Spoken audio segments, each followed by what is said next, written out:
बिस्मिल्लाहिर्रहमानिर्रहीम। On the demand of Shreyansh Pandey, ये problem IIT JAM से रिलेटेड है। Let f x by z is equal to x cube plus Y cube plus Z cube minus 3x by z, a point at which the gradient of the function f is equal to 0 is। इसमें 4 option हैं, इनकी value हमको दे रखी है, इनमें से एक सही होगा कोई। तो हमको ग्रेडियंट बता दिया गया इस फंक्शन का कि 0 के इक्वल है, तो वो पॉइंट कौन सा होगा जिस पर ये 0 के इक्वल है, यानी ग्रेडियंट 0 के इक्वल है। तो सबसे पहले तो हम इस फंक्शन का ग्रेडियंट निकालेंगे, यानी डेल एफ की वैल्यू को फाइंड करेंगे। डेल मीन्स होता है I, del over del X plus J cap del over del Y plus K cap del over del Z, और फंक्शन एफ की वैल्यू जो दे रखी है यहाँ पर लिख देंगे X cube plus Y cube plus Z cube minus 3 times X by Z. अब इस को फंक्शन को ये 3 पर, यानी ये इस पर ऑपरेट जब होगा तो ये इसके साथ आ जाएगा I del over del X cube plus Y cube plus Z cube minus 3 times X by Z plus J cap del over del Y X cube plus Y cube plus Z cube minus 3 times X Y Z plus K cap del over del Z X cube plus Y cube plus Z cube minus 3 times X Y Z.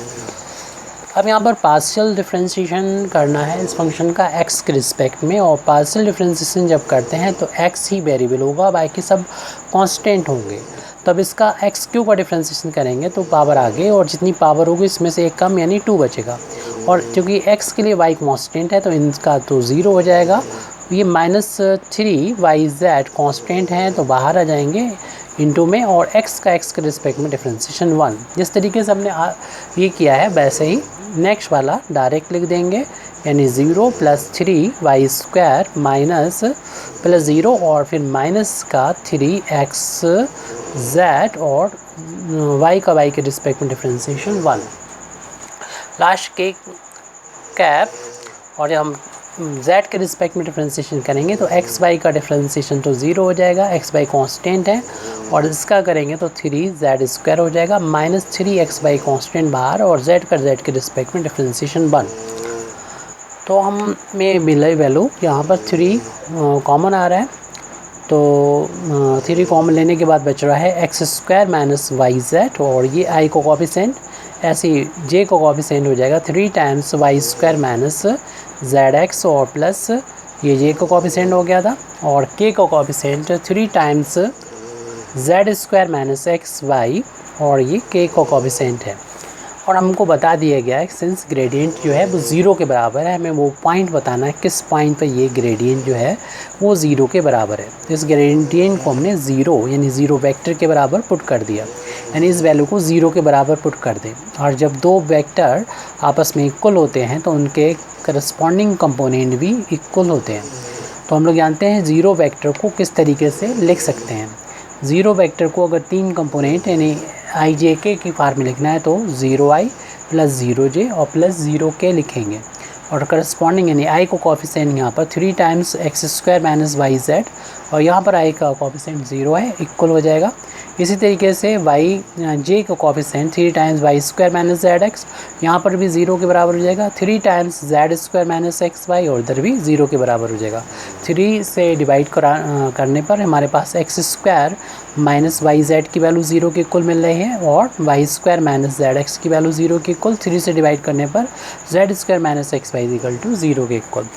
यहाँ से हम x² की value को find कर सकते हैं, right hand side में y z को ले जाएंगे, प्लस हो जाएगा। Similarly y² is equal to z x and z² is equal to x y. इस तरीके से हम यहाँ पर ट्रांसपोज ने कर दिया। अब हम इसको इस तरीके से भी लिख सकते थे कि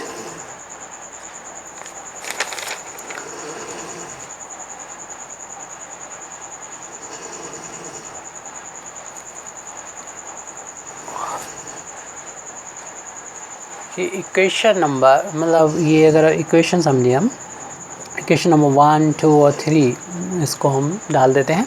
इक्वेशन 1 में से 2 को अगर माइनस करें तो हमको मिलेगा x² माइनस वाई स्क्वायर, यानी लेफ्ट में से लेफ्ट माइनस कर दिया और राइट साइड में से राइट साइड माइनस कर दिया। यहाँ पर आप a² माइनस बी स्क्वायर की आइडेंटिटी लगाएंगे तो एक ब्रैकेट में प्लस हो जाएगा और दूसरे में माइनस हो जाएगा, और इस तरफ z कॉमन मिल जाएगा तो y माइनस एक्स बचेगा। इसको हम राइट हैंड साइड में ट्रांसपोज करेंगे तो x plus Y, x minus Y, और इस टर्म को जब ले जाएंगे तो माइनस का z, y minus x, right hand side में 0 बचेगा। अगर यहाँ से माइनस साइन कॉमन लेके इसको प्लस बना दें तो हमारे पास मिलेगा x plus Y, x minus Y और plus z X minus Y. इससे ये फ़ायदा मिला कि ये कॉमन फैक्टर हो गया। तो यहाँ पर हम x माइनस वाई को अगर कॉमन ले लेते हैं तो हमारे पास बचेगा, पहले वाले में तो x प्लस वाई बचेगा और लास्ट वाले में z इज इक्वल टू 0 के इक्वल। अब ये टर्म अगर, ये फैक्टर अगर 0 के बराबर है, जिस implies that x minus y की वैल्यू अगर 0 के बराबर है तो x की वैल्यू y हो जाएगी। जिस तरीके से हमने इक्वेशन नंबर 1 और 2 का यूज़ किया है, ऐसा आप 2, 3 और 3, 1 का जब यूज़ करेंगे तो हमारे पास रिजल्ट मिलेगा। जिस तरीके से x y के इक्वल आया, y z के इक्वल आ जाएगा और z x के इक्वल आ जाएगा। और इन तीनों को देखें कि x जब y के इक्वल है और y z के इक्वल है और z x के इक्वल है तो तीनों आपस में इक्वल हो गए। और हमारा जो ऑप्शन है थर्ड वाला, हमारा जो ऑप्शन है वी वाला ऑप्शन ही ऐसा है जिसमें तीनों आपस में इक्वल हैं एक्स वाई जेड। बाकी देखिए ये सब अलग अलग है, यहाँ पर ये माइनस माने ये तो इक्वल है, ये अलग है।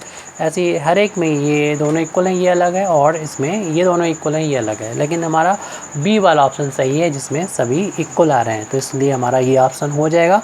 और देखिए सभी में हम इक्वेशन का यूज़ करेंगे, जैसे 1, 2, 2, 3, उसमें ये चीज़ आ रही है तो ये वैल्यू जो है वो 0 के, या तो इन दोनों का प्रोडक्ट 0 आ रहा है, या तो ये 0 होगा या ये 0 होगा, तो ये 0 के बराबर नहीं हो सकता। तो हम किसी भी ऑप्शन को ले लें तो ये 0 के बराबर नहीं होगा, ये सेटिस्फाई नहीं हो रहा है, इसलिए हमें इस वाले ऑप्शन को ही हमने लिया है और सभी इक्वेशन को सॉल्व करके ये 3 रिजल्ट निकालें। Thank you very much Indeed for listening me. व आखिर दावाना अल्हम्दुलिल्लाहि रब्बिल आलमीन।